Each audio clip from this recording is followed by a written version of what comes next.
Queridos hermanos, paz y bien para todos ustedes en Cristo nuestro Señor. Nos encontramos en este segundo domingo de Cuaresma, segundo domingo de reflexión, de encuentro con el Señor y sobre todo de contemplar a Jesús en este día tan especial. La lectura del Evangelio que nos acompaña y que nos ayuda a la reflexión es de Lucas, el capítulo 9, del versículo 28 al 36. Un evangelio que está lleno de varios símbolos y lo cual iremos compartiendo, reflexionando juntos en este momento. Puedo decir, pues en primer lugar, una cosa muy importante. Jesús, nos narra el evangelio, lleva a 3 de sus discípulos hacia lo alto.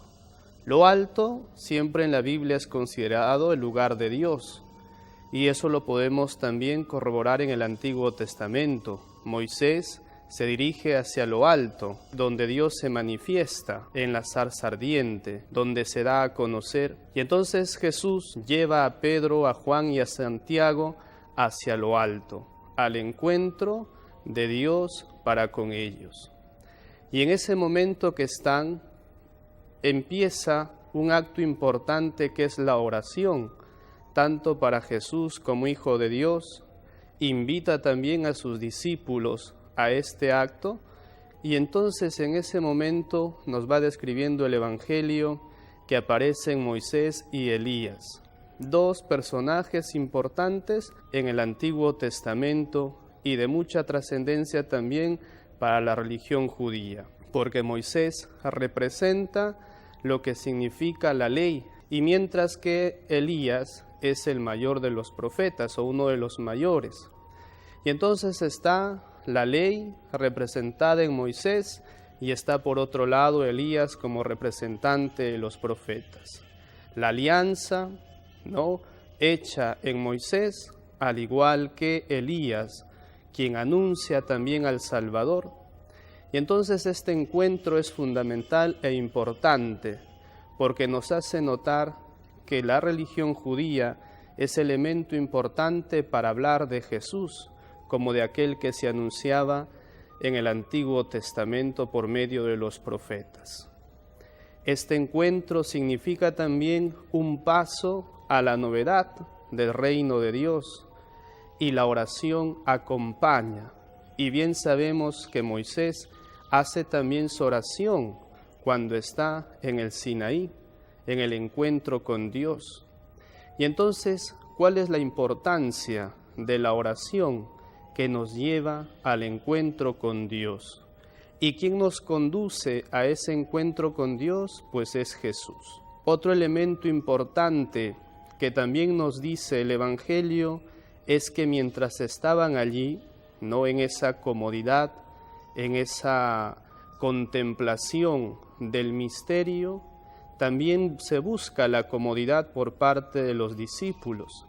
Y buscar la comodidad significa olvidarse de lo que pueda estar aconteciendo alrededor y quedarse en esa tranquilidad. Pero Jesús no viene solo para darnos comodidad, sino para enseñarnos que debemos tener ese encuentro con Dios, debemos tener ese diálogo con Dios para luego regresar y en el día a día de nuestra vida seguir avanzando también. Una cosa muy bonita dentro de este pasaje del Evangelio de Lucas nos dice: se escuchó una voz, este es mi Hijo, escúchenlo. Significa que la oración nos descubre a Dios y luego nos abre también no solo el sentido del oído, sino también el sentido mismo de la vida, de entender y de contemplar y de descubrir a Jesús dentro de ese misterio grandioso. Entonces diríamos que como parte de una conclusión, que para reconocer el misterio de Dios, tal vez no llegándolo a entender, pero sí buscando en ese misterio nuestra fe, es importante la oración. Junto con esa oración está la capacidad también de dejarnos acompañar, lo que significa docilidad, enseñanza. Por eso esa voz que sale de lo alto, como nos describe San Lucas, es saber escuchar la voz de Jesús. Esa voz que nos guía, esa voz que nos lleva al encuentro, una voz también que no solo nos hace abrir los oídos, sino el corazón, y así desde ello nosotros encontrar a Dios en el mundo que vivimos. Y una cosa importante que vamos también a reflexionar es el tema de la contemplación. Dice, los discípulos se quedaron anonadados, pero a lo que nos invita también Lucas es a la contemplación, ser contemplativos. No solo es contemplativo la religiosa que vive en el claustro o el religioso que vive en su claustro. La contemplación está hecha para todos nosotros y tenemos esa capacidad. Lamentablemente, en el día a día de nuestra vida, en tantas situaciones de distracción que nos podemos encontrar, hemos perdido esa capacidad de contemplar. ¿Y qué tenemos que contemplar? Lo extraordinario, lo grandioso, aquello que sale del común del día a día.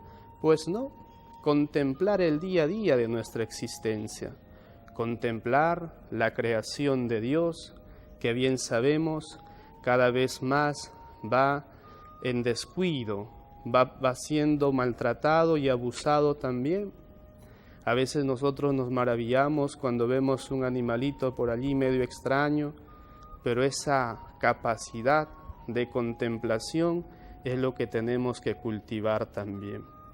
Y digo esto porque podemos tener muchos medios tecnológicos entre nuestras manos, pero lo mejor, donde encontramos a Dios, es en esta creación, como nos enseña San Francisco de Asís, mirar a Dios en lo creado y desde allí también descubrir ese misterio, como lo hace Pedro, como lo hace Santiago, como lo hace Juan en el monte Tabor. Y nosotros ya nuestra vida es un misterio. Dios nos la regala, Dios nos da los medios para poder llevarla adelante. Y entonces nuestra vida, queridos hermanos, significa contemplación, oración para el encuentro con Dios. No podemos dejar nosotros de buscar a Dios si no es desde lo que está alrededor nuestro.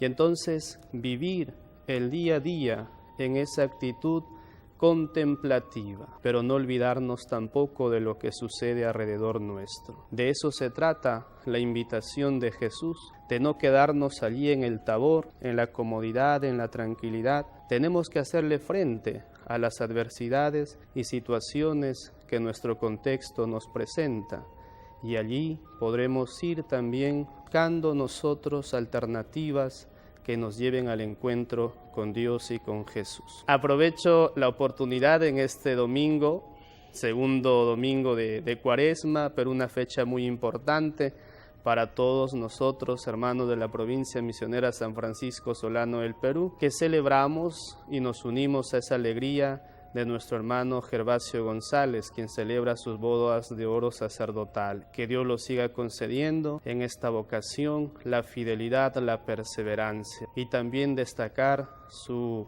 aptitud, sus cualidades en el bien de los más necesitados. Y entonces que Dios te bendiga, querido hermano Gervasio, que sigas cumpliendo muchos años más en la vida y en tu ministerio sacerdotal. Gracias, y para todos, paz y bien.